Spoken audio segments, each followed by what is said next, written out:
जय हिंद। आज हम बात करेंगे एस ब्लॉक तत्वों के बारे में, जो कि ये सेकंड एक की तत्व हैं। ठीक है।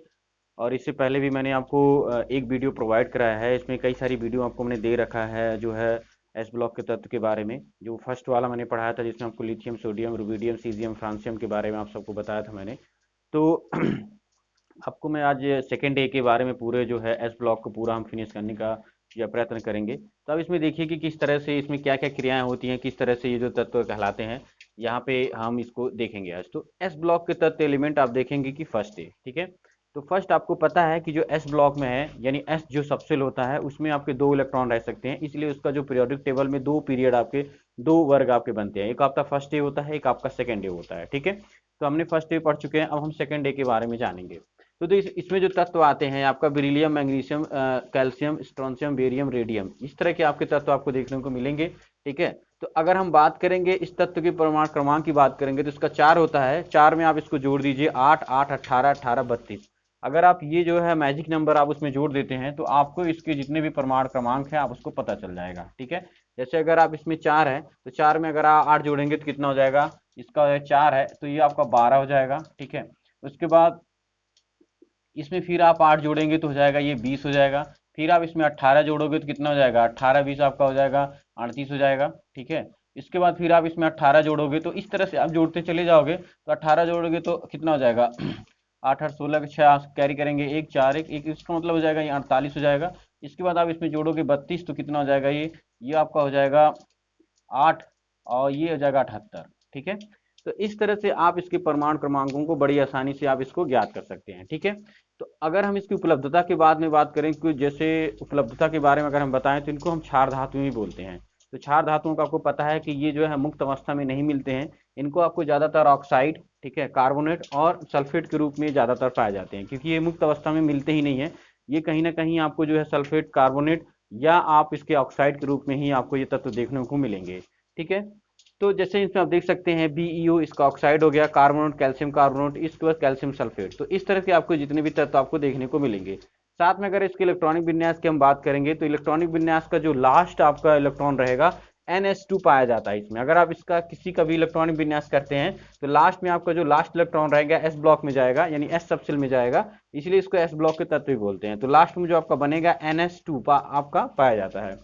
तो अगर आप किसी भी इस तरह के एलिमेंट को आप देखते हैं तो आप एक बार कह सकते हैं कि अगर आप उसमें एक मैजिक नंबर जोड़ देते हैं तो इसका परमाणु क्रमांक पता चल जाता है। और अगर आप इसका इलेक्ट्रॉनिक विन्यास करते हैं तो बहुत आसान चीजों से आप इसका इलेक्ट्रॉनिक विन्यास कर सकते हैं। जैसे हमने BE का लिया 4, तो 2 और 4 होता है। ठीक है। तो इसका 1s2 2s2, यानी पहले वाली सबसेल में आपका 2 होता है। दूसरा मैंने Mg का लिया तो 2 8 और 2 होता है, तो इसका 1s2 2s2 2p6 3s2 होता है। तो इसका लास्ट है 3 में गया। इसी तरह जब अगले का करेंगे तो 4s2 आएगा, 5s2 आएगा, 6s2 आएगा। तो इस तरह से आपको ये देखने को मिलेगा। हर चीज में क्रम वाइज आपका चलेगा और एक सीक्वेंस वे में आपको ये चीजें देखने को मिलेंगी, क्योंकि लास्ट जो इलेक्ट्रॉन जाएगा आपका एस जो है सबसेल में जाएगा और इसमें 2 ही इलेक्ट्रॉन आपके रहेंगे। ठीक है। तो इलेक्ट्रॉनिक विन्यास आपको समझ में आ गया। अगला देखते हैं हम लोग संयोजकता। संयोजकता के बारे में अगर मैं बात करूं तो ये जो है इलेक्ट्रॉन, इसके बाहरी कक्षा में कितने इलेक्ट्रॉन होते हैं। अगर हम इनका इस तरह से जो है स्ट्रक्चर बनाते हैं तो यहाँ पे आपका केंद्र होता है। साथ में जिस तरह से इनका ये जो है सर्कल बढ़ता चला जाएगा, तो इसके पहले में तो आपके 2 रहते हैं, दूसरे में आपका 8 रहता है। ठीक है, 8 रहता है। उसके बाद अगर मान लीजिए किसी भी उसके आधार पे आपके बढ़ते चले जाएंगे। ठीक है, कि कौन से इलेक्ट्रॉन किस सबसेल में पाए जाते हैं। तो संयोजकता की अगर बात करें तो लास्ट में जो आपको मिलेगा वो 2 इलेक्ट्रॉन मिलते हैं। लास्ट वाली सबसेल में आपको 2 मिलेगा। अब 2 इलेक्ट्रॉन देने में इसको ज्यादा आसानी होती है, इसलिए इनके ऊपर +2 का चार्ज आता है। तो अगर आप इन तत्वों को देखेंगे तो +2 का चार्ज हर एक एलिमेंट के ऊपर आपको लगा रहेगा। जैसे Mg +2 हो गया, Ca +2 हो गया, स्ट्रोंशियम +2 हो गया, और आपका बेरियम +2 हो गया, रेडियम +2 हो गया। तो इस तरह के तत्व आपको देखने को मिलते हैं ये। ठीक है। तो इनमें संयोजकता क्या होती है, +2 की संयोजकता होती है, क्योंकि इलेक्ट्रॉन को ये डोनेट करते हैं, इलेक्ट्रॉन देते हैं, इसलिए इनके ऊपर प्लस चार्ज आ जाता है। ठीक है। धन विद्युत लक्षण के बारे में अगर हम बात करेंगे तो किसी वर्ग में अगर आप नीचे से नीचे जाने पर बढ़ता है, मान लीजिए ये आपका पीरियोडिक टेबल है। ठीक है। तो पीरियोडिक टेबल में अगर आप ऊपर से नीचे आते हैं तो धन विद्युतीय लक्षण क्या होता है, बढ़ता है। इसका मतलब होता है कि नीचे आने पे जितने भी आपके जो एलिमेंट रहेगा वो ज्यादा पावरफुल होगा। ठीक है। जैसे कोई पीरियोडिक टेबल है, अगर हम इस यहाँ पे पीरियोडिक टेबल बना देते हैं इस तरह से, तो अगर आप इस वे में आएंगे तो आपको पता चलेगा कि यहाँ पे धन विद्युत जो लक्षण है वो इंक्रीज करेगा। ठीक है, तो ये आपको धन विद्युत लक्षण आपको पता चल गया। अगली बात हम बात करेंगे परमाणु त्रिज्या तथा आयनिक त्रिज्या के बारे में। परमाणु त्रिज्या मतलब होता है कि उसके जो है नाभिक से उसके केंद्र की, नाभिक और लास्ट इलेक्ट्रॉन के बीच की दूरी कितनी है। ठीक है, इसी को हम कहते हैं परमाणु त्रिज्या। और आयन की हम बात करेंगे, जैसे अगर हम Mg की बात करेंगे तो इसका जो है 2 इलेक्ट्रॉन जो है ये किसी को दे चुका है, तो ये जो सेल है उसका हट जाएगा। अब इस Mg में मतलब जो Mg आयन है, जो मैग्नीशियम आयन है, उसके अंदर की जो आयनिक त्रिज्या बनेगी उसी को हम बोलते हैं आयनिक त्रिज्या।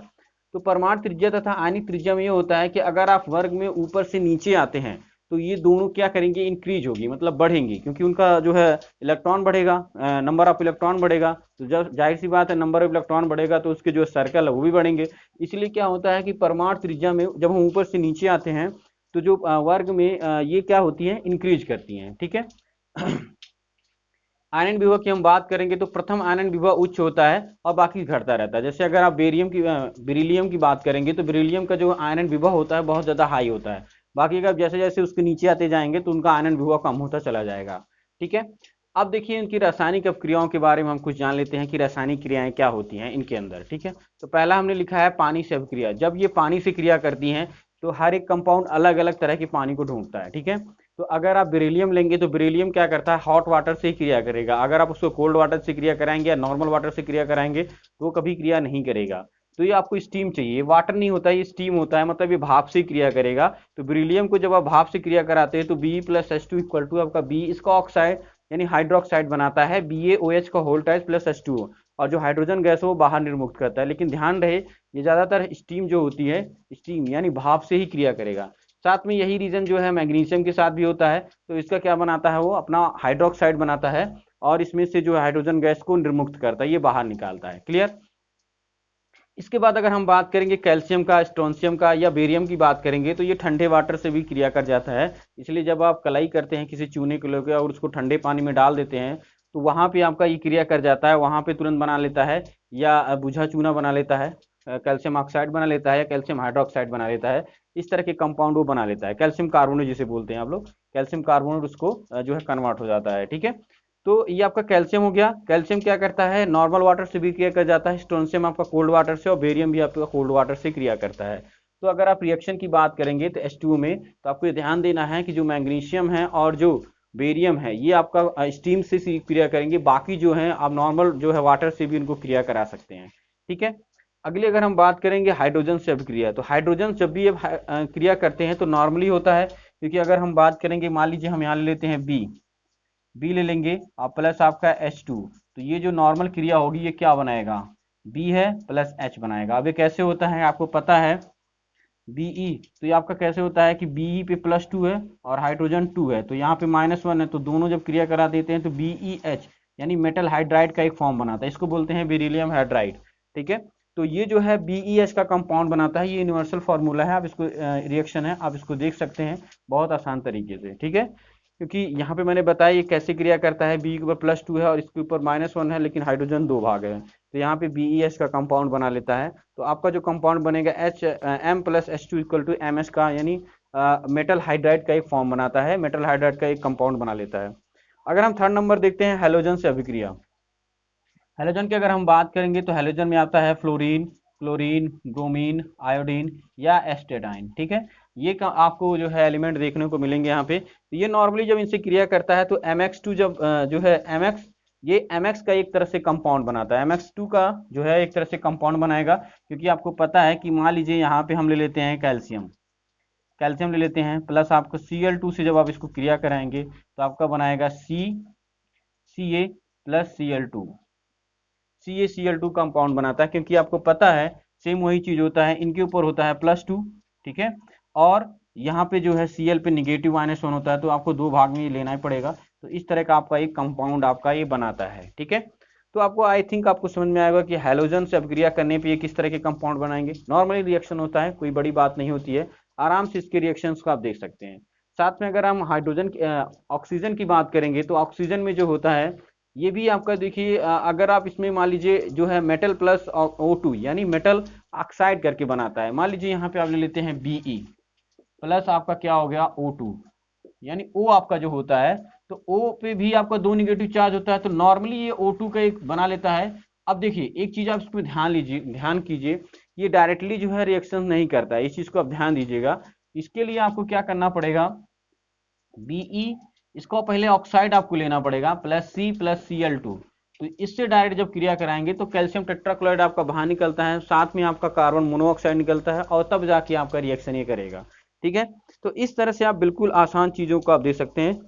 C+Cl2 तो आपका बनाएगा calcium Cl2 plus CO gas आपकी बाहर निकालता है। ठीक है, तो ये इस तरह से आप रिएक्शंस को आप बड़े आसानी से देख सकते हैं कि किस तरह से ये रिएक्शन नहीं करते हैं। लेकिन अगर हम बात करेंगे यहाँ पे डायरेक्ट जो होता है ये वाला चीज जो है, जो ऑक्सीजन की अगर हम बात करेंगे यहाँ पे बेरिलियम का, तो बेरिलियम यहाँ पे एप्लीकेबल नहीं होता है, और बेरिलियम इनसे डायरेक्ट रिएक्शन नहीं करते हैं। ठीक है, तो अभी आपने देखा कि जो है एस ब्लॉक तत्व के हमने सेकेंड पार्ट के बारे में जाना, कि इसके जो है गुणों के बारे में जाना, किस तरह से इसके गुण होते हैं। ठीक है, संयोजकता क्या होती है, इलेक्ट्रॉनिक विन्यास किस तरह से होता है, धन विद्युतीय लक्षण क्या होते हैं, परमाणु त्रिज्या तथा आनी त्रिज्या क्या होती है, इसके बारे में हमने जाना सीखा। ठीक है, तो आगे चल के देखिए मैं आपको बताऊंगा कि बेरिलियम और एल्युमिनियम में जो है विकर्ण संबंध क्या होता है, बेरिलियम खुद क्यों अपने ही परिवार वालों से क्यों डिफरेंट है। ठीक है, तो इन सारी चीज़ों के बारे में मैं अगली वीडियो में, एक वीडियो में और लाऊंगा इस पे, तो आप इसको देखिएगा और जानिएगा सारे जो है, ये पूरा आपका टॉपिक जो है, पूरा जो चैप्टर है वो पूरा फिनिश हो जाएगा। ठीक है, और इसके बाद हम कुछ इंपॉर्टेंट जो है क्वेश्चंस के बारे में डिस्कस करेंगे। ठीक है, तो आज के लिए बस इतना ही, और अगर आप हमारे चैनल पे नए हैं तो आप हमारे चैनल को सब्सक्राइब कीजिएगा, और जो रेड कलर का वहाँ पे आइकॉन है उसको आप दबा के हमारे बेल आइकन को जरूर दबा लीजिएगा, ताकि आने वाली इन फ्यूचर आने वाली कोई वीडियोज़ हैं तो आप उसको डायरेक्टली आपको मिले। ठीक है, तो आज के लिए बस इतना ही, अभी के लिए जय हिंद।